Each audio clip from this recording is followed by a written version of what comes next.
अल्हम्दुलिल्लाहि रब्बिल आलमीन वस्सलातु वस्सलामु अला सय्यिदिल मुरसलीन व अला आलिहि व अस्हाबिहि अजमईन।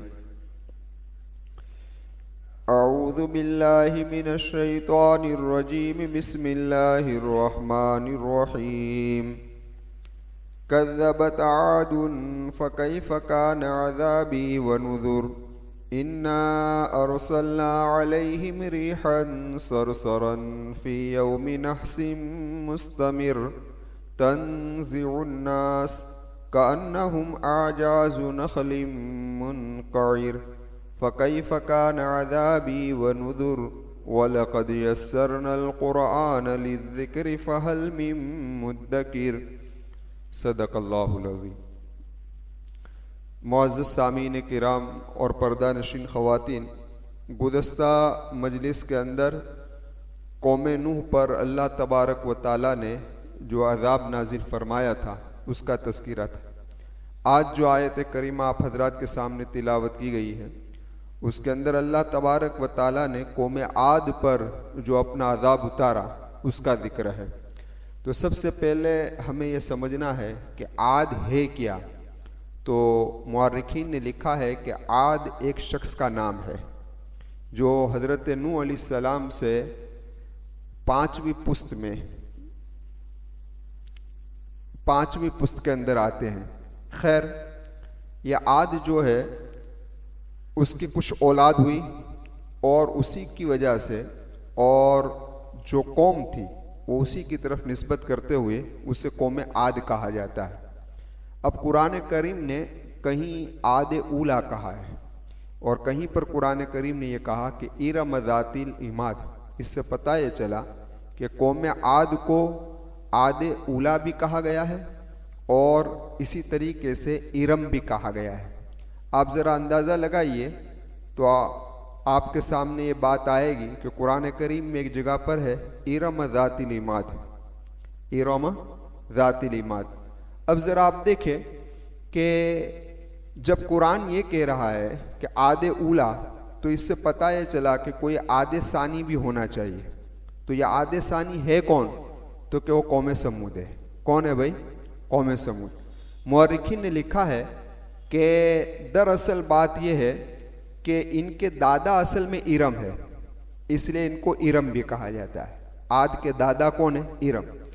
इरम का लड़का है आस और इसी आस से हुए आद, और इरम का दूसरा लड़का है जिसका नाम है जसू और उससे हुए समूद।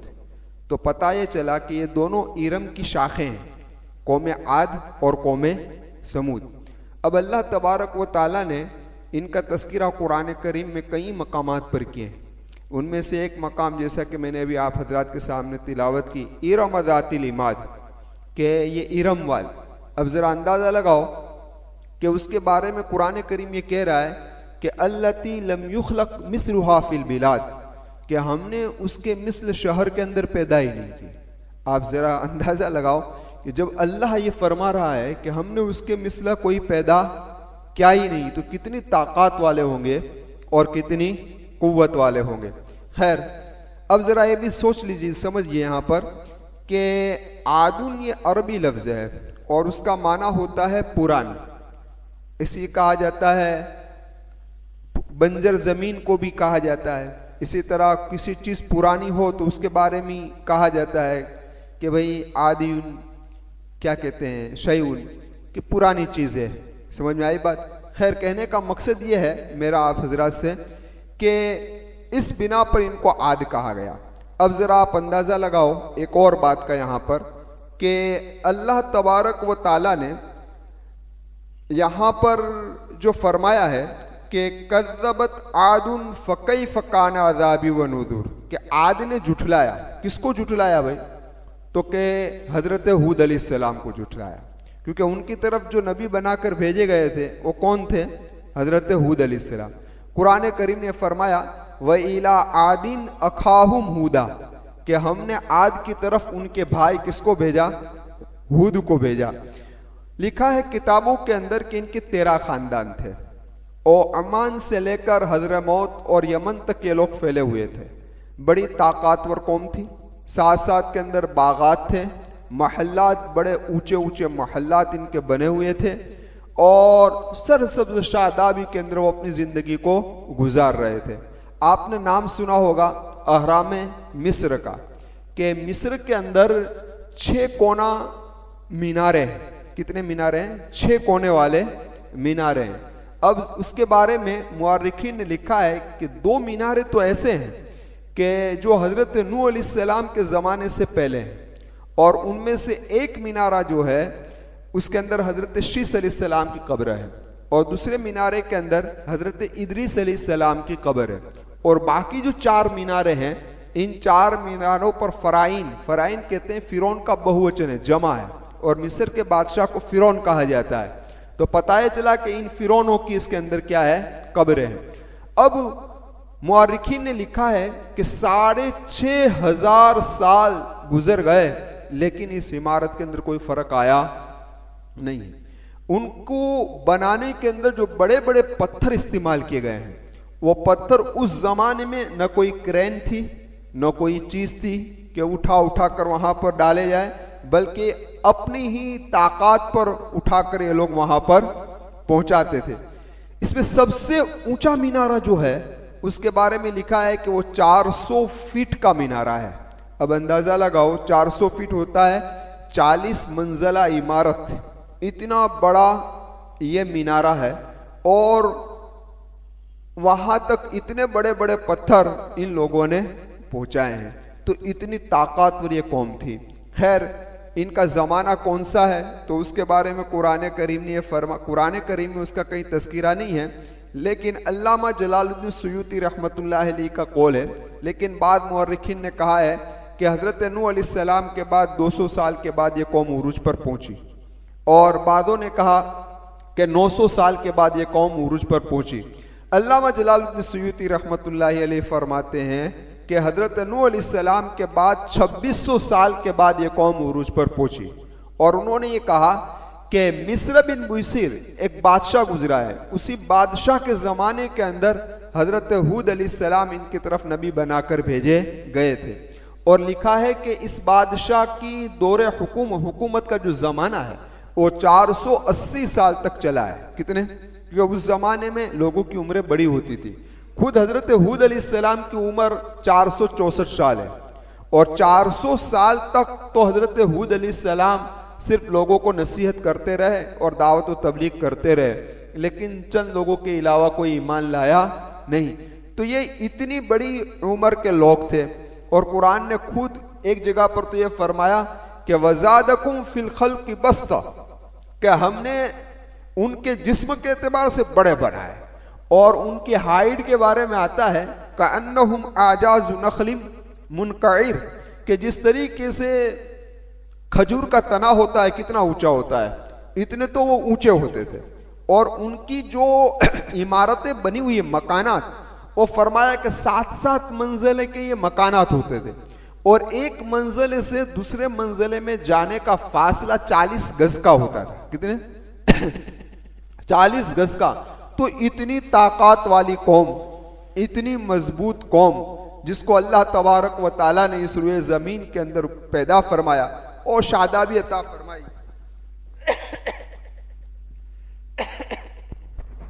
बागात थे, सब कुछ था, लेकिन इन लोगों ने अल्लाह के नबी को क्या किया भाई?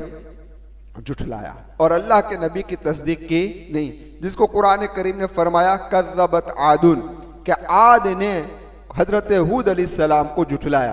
खैर, हूद अलैहिस्सलाम के बारे में लिखा है कि वो बड़े वजीह चेहरे वाले थे, दाढ़ी उनकी घनी थी। कुरान ने कहा कि हमने उनके भाई व इला आदिन अखाहुम हूदा, कि हमने उनके भाई हूद को उसकी तरफ भेजा।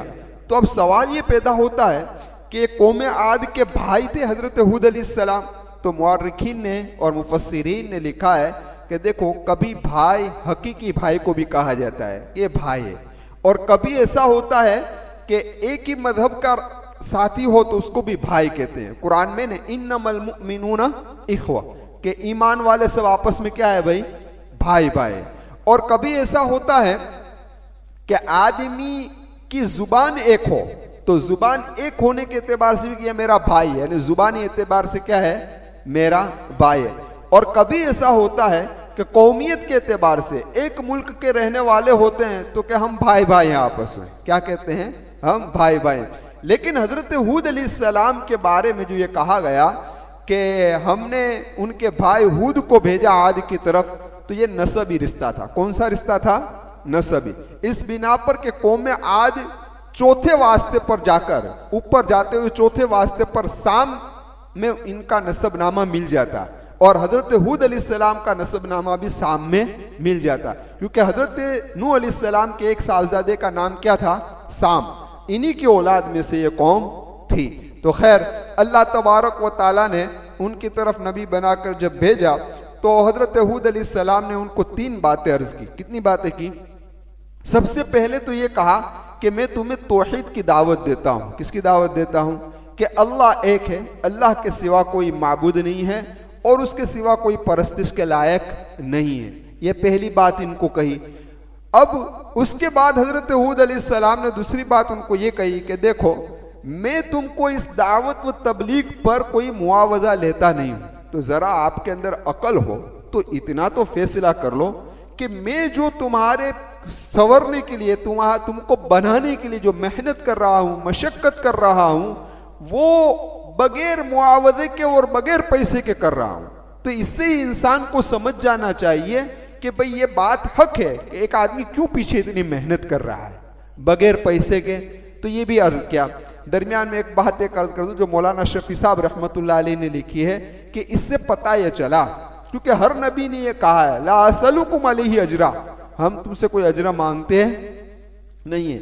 इसलिए मौलाना शफी साहब रहमतुल्लाह अलैह ने कहा, फरमाते हैं कि भाई दावत व तबलीग में कोई आदमी, यानी किसी को नसीहत करने में, किसी को दावत देने में, तबलीग देने में अगर पैसे लेता है तो उसका बयान मौसर नहीं होता, असर वाला होता नहीं। इसी तरह कोई मुकर्रिर है, खतीब साहब है कि जो बयान करते हैं और बयान के पैसे लेते हैं, तो फिर उसके बयान में कोई असर आता नहीं है। पहले से फिक्स कर ले बयान के 10,000 होंगे, 20,000 होंगे, तो कोई असर बसर आता नहीं है।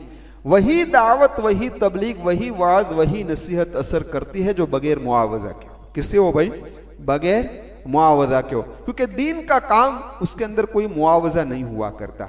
समझ में आए? वो आखिरत को बनाने के लिए हुआ करता है। अल्लाह तबारक व ताला मुझे भी सही समझ अता फरमाए, आप तमाम को सही समझ अता फरमाए। खैर, तो दूसरी बात तो ये कही। तीसरी बात हजरत हूद अलैहिस्सलाम ने अपनी कौम को ये कही, देखो तुम्हारी जिंदगी गुजरी है तो तुम 2 काम करो, एक काम इस्तिगफार करो और दूसरा काम तौबा करो। दोनों में फर्क है। इस्तिगफार कहते हैं जो गुनाह हुए हैं आदमी उससे माफी मांग ले, तो ये क्या हुआ? इस्तिगफार। तौबा कहा जाता है आइंदा न करूंगा, इसको क्या कहते हैं? तौबा। इसलिए तो कहा कि तौबा पक्की व सच्ची हो, कि जिस गुनाह को छोड़े उसके बाद उसको दोबारा करे नहीं, और पक्का आज़म व इरादा करे, तो इसको कहा जाता है तौबा। तो हजरत हूद अलैहिस्सलाम ने इनसे फरमाया कि तुम ये 2 काम कर लो। ये 2 काम करोगे तो क्या होगा कि ये 3 साल से जो कहत साली आई है ना, वो कहत साली खत्म हो जाएगी, एक बात। दूसरा बात, तुम्हारे माल, तुम्हारी ताकत, तुम्हारी औलाद में अल्लाह तबारक व ताला बरकत अता फरमाए। इससे उलमा ने नुक्ता लिखा है कि जो आदमी तौबा और इस्तिगफार करेगा अल्लाह उसकी रोजी में बरकत अता फरमाएगा, अल्लाह उसकी रोजी में बरकत अता फरमाएगा। जो आदमी तौबा व इस्तिगफार करेगा अल्लाह उसको ताकत के एतबार से और औलाद के एतबार से मजबूत कर देगा। तो कुरान ने, हजरत हूद अलैहिस्सलाम ने तो ये कहा कि अगर तुम ये 2 काम करोगे तो तुम्हारा जिस्म जो अल्लाह ने इतना मजबूत बनाया, इतनी हाइट, इतनी बॉडी, उसमें अल्लाह इजाफा कर देगा। समझ में आई बात? तो जरा अंदाजा लगाओ। इससे आपने देखा होगा बहुत सारे अल्लाह वाले ऐसे हैं जो दुबले पतले हैं। क्या है भाई? दुबले पतले। लेकिन किसी के सामने सिर्फ यूं खड़े रह जाए तो किसी की हिम्मत नहीं होती उनके सामने कुछ बोलने की। ये क्या है? ये इनकी तौबा और इस्तिगफार और तकवा है, कि तकवा का रौब होता है कि जिसके बिना पर ये लोग डरते नहीं हैं। जब मैदान कारजार में भी ये लोग खड़े रह जाते हैं, वो हमारी तरह पुस्त लगाकर भागते नहीं है। क्यों? कौन सी ताकत है जो इनको दुश्मनों के खिलाफ खड़ी कर देती है जंग लड़ने के लिए? यही ताकत है तौबा और इस्तिगफार की। इसलिए पता है चला कि जिस्म को अगर ताकत वाला बनाना है तो तौबा व इस्तिगफार का एहतमाम करें। अल्लाह ताकत के एतबार से भी मजबूत करेगा, औलाद के एतबार से भी मजबूत करेगा और माल के एतबार से भी मजबूत करेगा। अल्लाह हम तमाम को इस पर अमल करने की तौफीक अता फरमाए। खैर, तो हजरत हूद अलैहिस्सलाम ने इनको दावत दी, लेकिन इस दावत का नतीजा क्या निकला? जिस तरह हर कौम का था। क्या कहा? कोई मोजिजा लाओ तो हम तुमको माने। क्या कहा? कोई मोजिजा लाओ तो हम तुमको माने, पहली बात। और दूसरी बात उन्होंने ये कही कि भाई हमारे इन बूतों ने हजरत हूद को कुछ कर दिया है, हूद को कुछ कर दिया है, इसलिए वो बेहकी बेहकी बातें कर रहा है। ये दो बात इन लोगों ने कही। तो हजरत हूद अलैहिस्सलाम ने इनसे कहा, देखो भाई, तुम्हारे सारे माबूद भी जमा हो जाए और मुझे नुकसान पहुंचाना चाहे तो पहुंचा सकते, मैं तैयार हूं, मैं तैयार। तुम ये कह रहे हो ना कि मुझे कुछ कर दिया है, इजाजत है, आप आइए करिए, क्योंकि नफा और नुकसान पहुंचाने वाली जात सिर्फ अल्लाह की है। अल्लाह जिससे नुकसान पहुंचाए उसे कोई नफा नहीं पहुंचा सकता, और जिससे नफा पहुंचाए उसे कोई नुकसान पहुंचा सकता नहीं है। और इससे बड़ा मौजिजा क्या हो सकता है कि हजरत हूद अलैहिस्सलाम ने इतनी कवी ताकतवर कौम के अफराद के सामने ये कहा कि तुम्हारी ताकत हो तो मुझे कुछ तकलीफ पहुंचा लो, तो इससे, और सारे लोग सन्नाटा, कुछ कह नहीं रहे। यही तो बड़ा मौजिजा था, यही तो बड़ा मौजिजा था। खैर, लेकिन ये दोनों बातें अर्ज की गई, लेकिन इनको कोई असर आया नहीं। अब 400 साल तक की तबलीग हुई हो, अल्लाह तबारक व ताला ने फिर अजाब नाजिल करने का फैसला कर लिया। तो सबसे पहले तो अजाब आया, 3 साल की कहत साली आई। कितने साल की? 3 साल तक बारिश हुआ नहीं, सरसब्ज सादाब जमीन थी, वैरान होने लगी। क्या होने लगी? वैरान होने लगी। तो खैर, मैं अर्ज कर रहा था कि ये बात चली। अब आगे क्या हुआ? तो कि अल्लाह तबारक व ताला ने तुंद हवा चलाई। ये हवा कितने दिन चली? तो फरमाया कि 8 दिन और 7 रात तक चली। अब इतनी तेज हवा चली, इतनी तेज हवा चली कि जिसके बिना पर इनके मकानात सारे गिर गए, उड़ गए, और खुद भी हवाओं में उड़ते उड़ते रहे, और फिर जमीन पर गिरा दिए गए। उनकी लाशें पड़ी हुई, तो ऐसा लग रहा था कि जैसे कि काटा हुआ खजूर का तना, कोई भी बचा उसके अंदर नहीं। लेकिन अल्लाह की कुदरत देखिए, इतनी सख्त हवा चल रही है, इतना सब कुछ हो रहा है, लेकिन हजरत हूद अलैहिस्सलाम और उनके मानने वाले सिर्फ हजीरा में, हजीरा कहते हैं घेर को, कि एक छोटा सा जिसको कहते हैं ना, हाँ, जो सहन की तरह होता है, बस वो बना हुआ था। किसी भी साथी को हवा का असर नहीं हुआ, इतनी तेज हवा, लेकिन इनको कोई फर्क पड़ा नहीं। ये अल्लाह तबारक व ताला की कुदरत है। अल्लाह जिसे चाहता है एक ही चीज से तकलीफ पहुंचाता है, अल्लाह जिसे चाहता है एक ही चीज से किसी को नफा भी पहुंचाता है। तो ये अल्लाह की कुदरत है। खैर, अब इस आयत करीमा की मुख्तसर तशरीह सुन लीजिए, फिर बात को खत्म कर देते हैं। कज़्ज़बत आदुन फकैफ़ कान अज़ाबी व नुज़ुर, आद ने झुठलाया सो कैसा रहा मेरा अज़ाब और मेरा डराना। अल्लाह कह रहा है कैसा रहा मेरा अज़ाब, हम कहते हैं कैसा रहा मेरा अज़ाब और कैसा रहा मेरा डराना। अब इन्ना अरसलना अलैहिम रिहन सरसरा, कुरान कहता है कि यकीनन हमने भेजी उन पर तुंद हवा। देखो, एक बात यहां पर समझ लीजिए कि रिहन जो यहां लफ्ज आया है वो सिर्फ वाहिद है, एक वचन है। कुरान करीम में रिह का लफ्ज बहुवचन यानी जमा भी आया है और वाहिद एक वचन भी आया है, लेकिन अल्लाह का कलाम है, उसकी फसाहत व बलागत आप समझिए। कुरान करीम में जहां पर रिह का लफ्ज एक वचन यानी वाहिद आया है, क्या आया है? वाहिद और एक वचन आया है, वो हमेशा अजाब के मौके पर आया है। कौन से मौके पर आया है?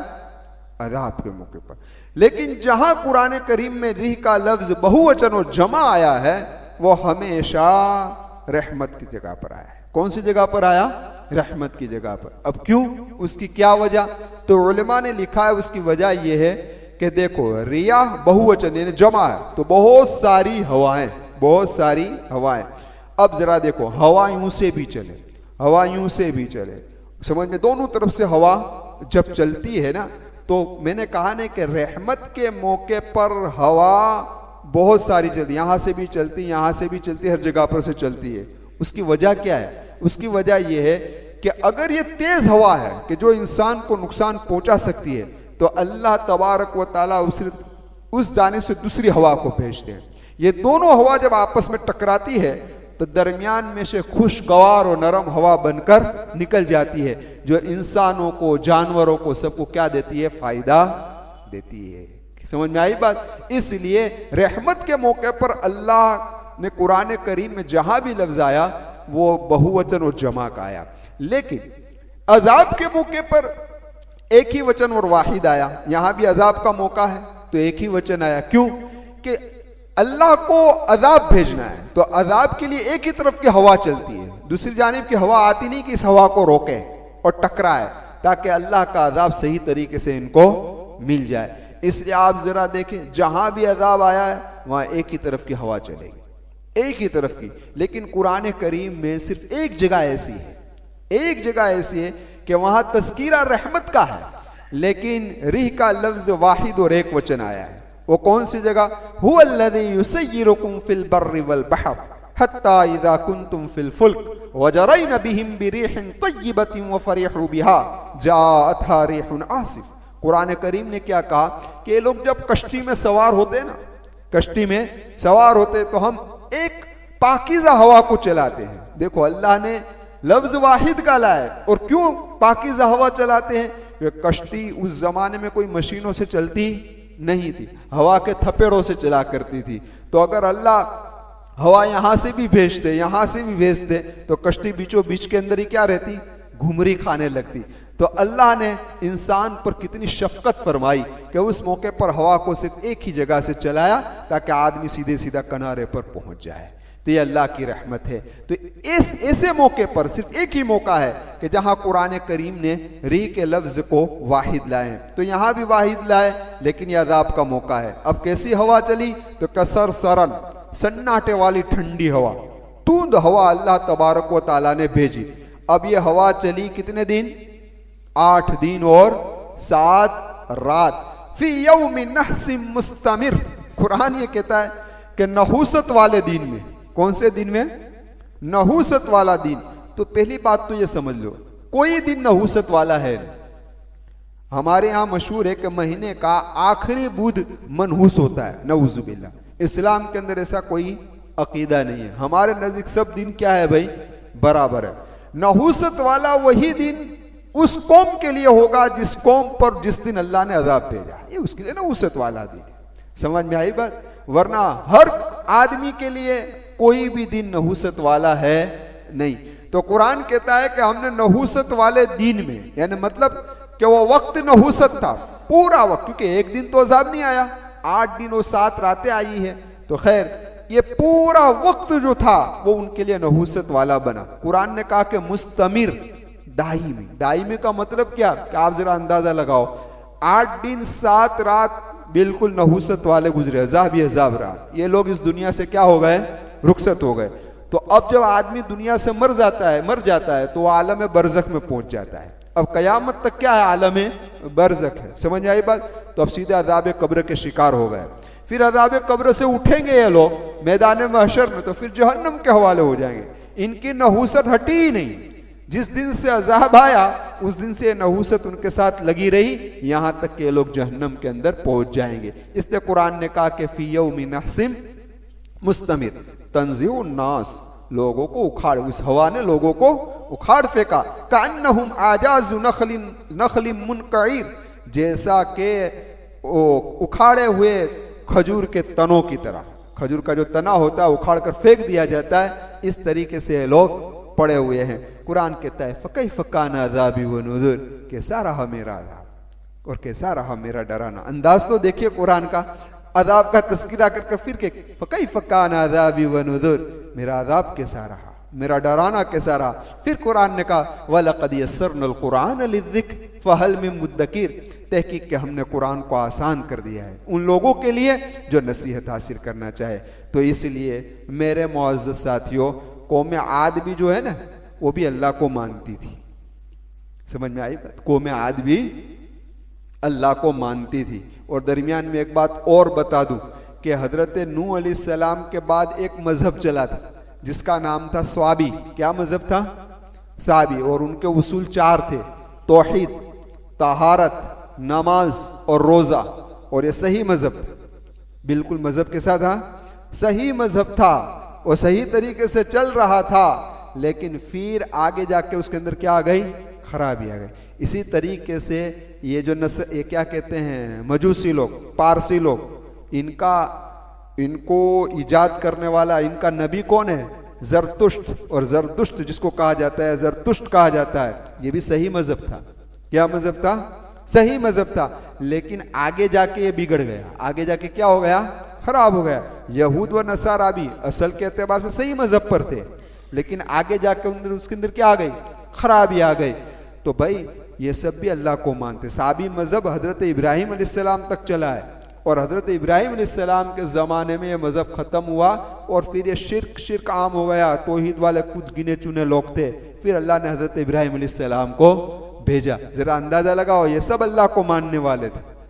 मैं कहना कुछ चाहता हूँ, ये सब अल्लाह को मानते थे। कौम आद भी अल्लाह को मानती थी, लेकिन अल्लाह के साथ किसी को शरीक करते थे। क्या करते थे?